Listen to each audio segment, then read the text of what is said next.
Tovuzun əsrarəngiz gözəlliyə malik olan dağ kəndlərinin sakinləri öz doğma yurd yuvalarını, min bir əziyyətlə tikdirdikləri evlərini tərk edərək şəhər və rayon mərkəzlərinə üst tuturlar. Söhbət rayonun Çirən İnzibati Ərazi Dairəsi üzrə nümayəndəliyinə məxsus Soflular, Qaraboyunlu və Baqqalı kəndlərindən gedir. Turizm üçün əlverişli şəraitə malik olan bu kəndlər öz sakinləri üçün darıxır. Xüsusilə də Baqqalı kəndi tamamilə boşalaraq bu kənddə məktəb bağlanıb. Kəndin boşalmasının səbəbini isə bu kənddə qalan sakinlərin özlərindən eşidək. Qeyd edək ki, biz hal-hazırda Tovuz rayonunun dağlıq ərazisi olan Çirən İnzibati Ərazi Dairəsinə məxsus olan bir neçə kənddəyik. O cümlədən Soflular, Baqqallı və Çirən kəndinin özündəyik. Çox təəssüflər olsun ki, bax bu kəndlərdə əksər evlərin ağzında gördüyünüz kimi bax bu cür qıfıllar var.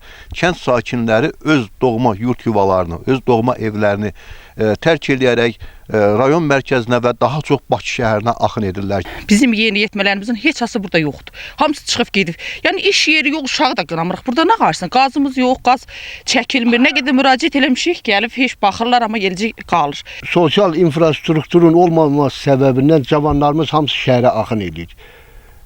Kənddə lazımdır əkib becərmək, çalışmaq, şəhərə dəstək olmaq, şəhərdəki işçilərimizə, zavod, fabrikdə işləyənlərə kənd təsərrüfat məhsullarla təmin edək. Biz də məhsullarımızı satışa çıxardaq. Qalabaq Baqqallı boşalıb. 120 ev var idi. 120 evin 2 dənə yaşayış qalıb.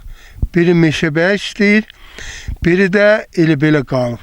Buraya əhali çox axın eləyir, Respublikanın hər yerindən gəlirlər, bəyənirlər, otururlar, dincəlirlər.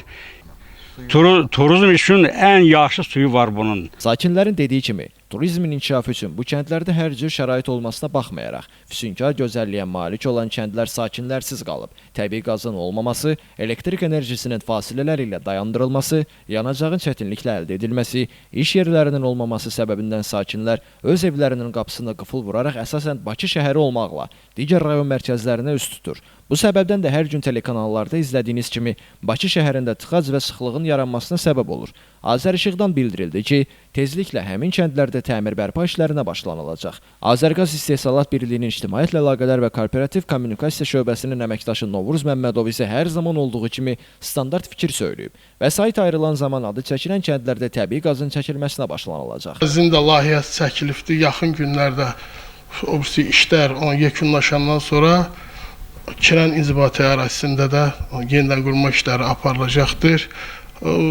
Qaldı ki, elektrik enerjisinin verilişinin dayandırılmasıyla bağlı elə bir şeylər baş vermir. İstinə hallarda hava şəraiti ilə əlaqədar olaraq o şeylər baş verə bilər. Küləkli hava şəraitində, yağışlı. Məsələyə münasibət bildirmək və kəndlərdə yaranmış problemlə bağlı kənd bələdiyyəsi ilə əlaqə saxlamaq istədik. Bildirdilər ki, kənd bələdiyyəsi bu kəndlərə təsadüfən gəlir, əsasən Əsirlik kəndində olur. Bələdiyyə sədri ilə telefon əlaqəsi də saxladıq. Hörmətli bələdiyyəmiz isə əraziyə gələ bilməyəcəyini bildirdi. Odur ki, mövzuya yenidən qayıdacağıq, mövzunu diqqətdə saxlayacağıq. Kamran Əsgiparalı, Sənan İsmailov, Bugün İnformasiya proqramı üçün.